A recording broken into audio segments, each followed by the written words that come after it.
Então, pessoal, eu vou demonstrar para vocês, então, esses 26 itens, com exceção do item 25, que ele é um item que abrange os demais que não foram abrangidos anteriormente. Então, vamos lá. Bolsa de estudo de pesquisa, caracterizada como doação, para não médico residente ou não aquele que participe do programa do Pronatec, exclusivamente para proceder estudos de pesquisas, desde que os resultados dessa atividade não representem vantagem financeira para o doador, tá? E que não importe a contraprestação desse serviço. Bolsas de estudos também, de pesquisa, que tem essa característica como doação, e ela é recebida exclusivamente para proceder com estudos e pesquisas.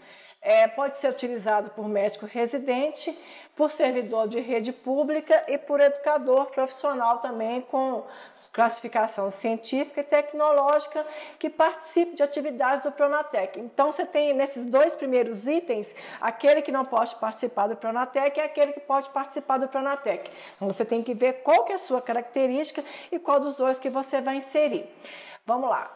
O 3, capital de apólice de seguro ou pecúlio pago por morte segurado, prêmio de seguro restituído em qualquer caso de pecúlio recebido de entidade de previdência privada em decorrência de morte ou invalidez. Então, os famosos seguros de vida. Indenização recebida por contrato de trabalho, inclusive a título de PDV e por acidente de trabalho também, e fundo de garantia. Então, houve esse ano várias autorizações a saques de fundos de garantia que não foram caracterizados pela demissão ou desligamento da empresa.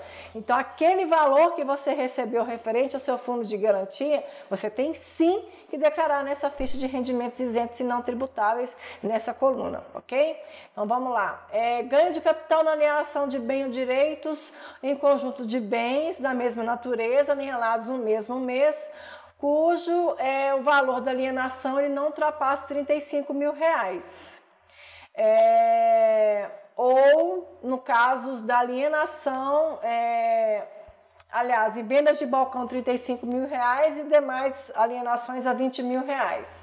Então, quando você faz uma transferência imobiliária, uma venda imobiliária, se seu bem ele foi imobiliária, se ele foi menor do que 35 mil, no caso para venda balcão, aí você não há necessidade de declarar o ganho que você teve sobre isso na rendimentos tributáveis, ele é um rendimento não tributável.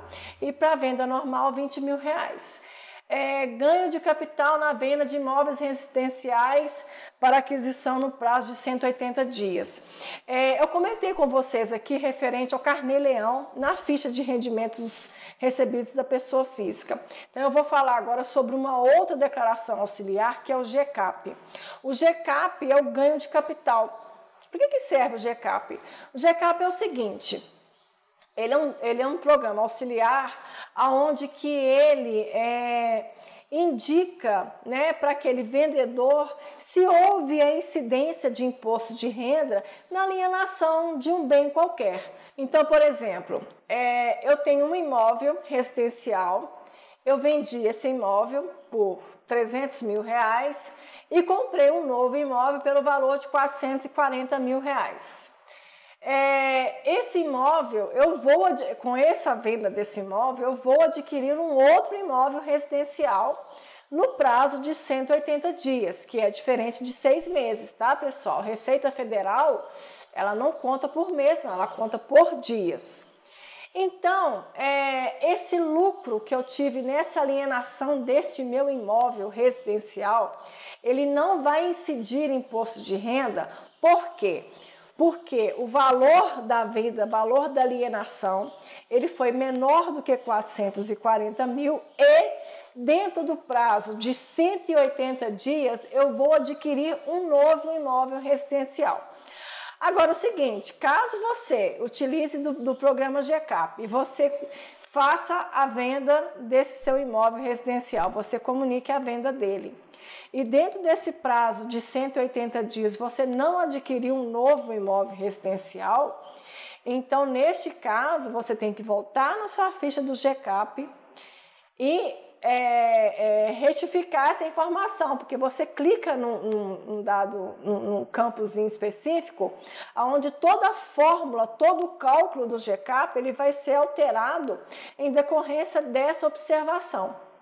Então, assim, ele auxiliar, você vai utilizar ele durante o ano, caso você, né, tenha essas movimentações patrimoniais, mas também, se não ocorreu dentro daquele prazo, você tem a obrigação de fazer o ajuste dentro do seu sistema. E caso você, com esse ajuste, você tenha o seu lucro tributado pelo imposto de renda, aí, nesse caso, esse valor desse lucro ele não vai para essa ficha de rendimentos isentos e não tributáveis. Então, se foi o ganho de capital na alienação de um bem, que dentro do prazo de 180 dias você adquire um novo imóvel residencial no valor até 440 mil, o ganho que você teve com o seu imóvel, você vai julgar todo ele na rendimentos isentos e não tributáveis. Então vamos lá, ganho de capital na alienação de moeda estrangeira mantida em espécie, cujo total das alienações no ano calendário seja igual ou inferior ou equivalente a 5 mil dólares, tá? Lucros e dividendos recebidos, você sócio participante quadro societário de pessoa jurídica. A empresa distribuiu lucros e dividendos no ano de 2019. Esse valor é isento de imposto de renda, tá ok? Parcela isenta de proventos de aposentadoria, reserva remunerada, reforma e pensão de declarante com mais de 65 anos de idade. Quando essa pessoa ela recebe o informe de rendimento dela, a segunda parte do informe de rendimento, a primeira vem descrevendo os rendimentos recebidos tributáveis. Logo abaixo vem justamente esse rendimento. E o primeiro quadro, a primeira linhazinha que tem lá é justamente essa. Quando você recebe rendimentos ou proventos de aposentadoria ou pensão ou reforma e você tenha mais de 65 anos. A parcela que a pessoa recebe, ela não é totalmente isenta. Eu completei 65 anos de idade, eu não vou pagar mais imposto de renda, não. O que acontece é uma redução do valor dos seus rendimentos tributáveis. Então, vamos dar exemplo. Eu tenho uma renda total no valor de R$ 2.903,98. E eu tenho 65 anos de idade. Então, a minha parcela de R$ 1.903,98, ela não é tributada pelo imposto de renda. Então, a diferença dela, que é R$1.000, acho que eu coloquei foi 2.000 para vocês, né? Esses R$1.000, ele volta a ser tributável pelo imposto de renda. E só abrindo um parêntese aqui, pessoal, é o seguinte, esse campo em específico, ele causa muita dúvida. Conforme eu disse para vocês, eu vou dar alguns casos reais que acontecem aqui comigo no meu escritório. Por exemplo, eu tenho casos de pessoas que elas têm mais de uma fonte de renda diferente, elas já possuem 65 anos de idade, então parte desses rendimentos, elas têm essa isenção do imposto de renda. Então vamos colocar que eu tenha duas fontes de renda diferentes. E dessas duas fontes de renda diferentes, eu tenho essa isenção para cada uma. As fontes pagadoras, elas não se comunicam, né?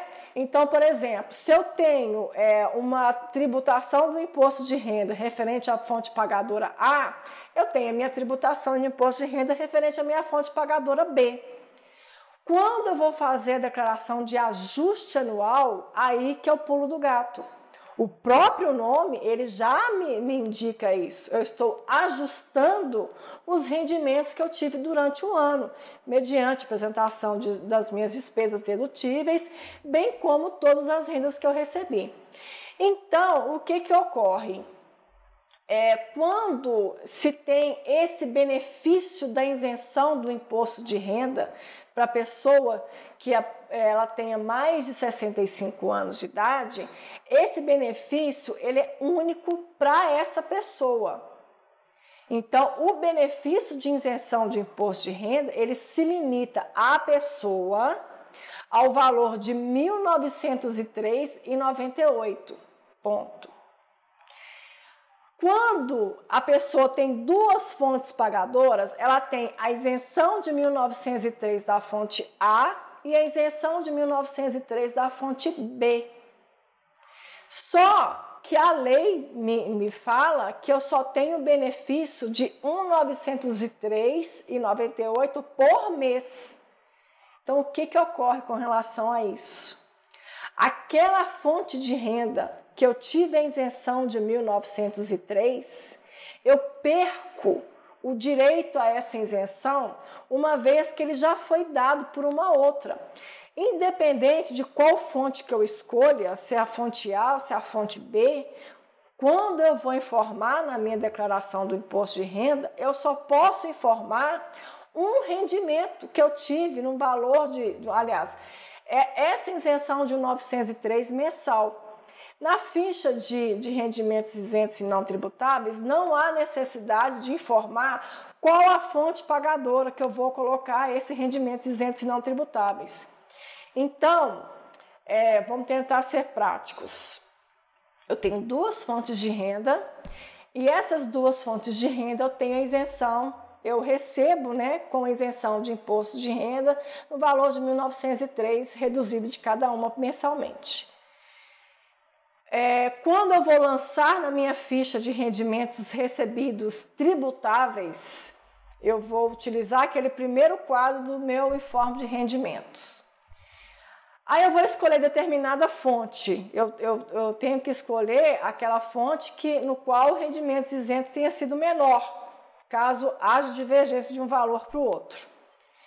Então, eu vou pegar esses rendimentos isentos dessa fonte B, que eu escolhi ela para eu voltar, eu vou somar aquele valor, não havia sido tributável, ele estava com rendimentos isentos e não tributáveis, e eu vou voltar para ele por rendimentos isentos, rendimentos não tributáveis.